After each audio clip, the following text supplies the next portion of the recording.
So you have a couple different ways that you can enter your conduit and wire. One is called averaging and one is called scaling.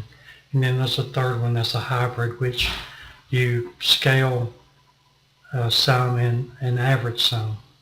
If you'll watch on the website bestbidestimating.com under free estimating help, there's some good videos on averaging versus scaling and when you would use one over the other.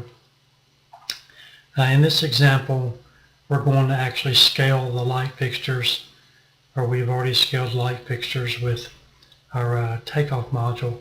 So we will just include the distance of 1, and that's going to pick up our boxes, straps, and tie wires for the seismic straps for the light fixtures and everything else we need. So in this example, we're just going to put the distance at 1.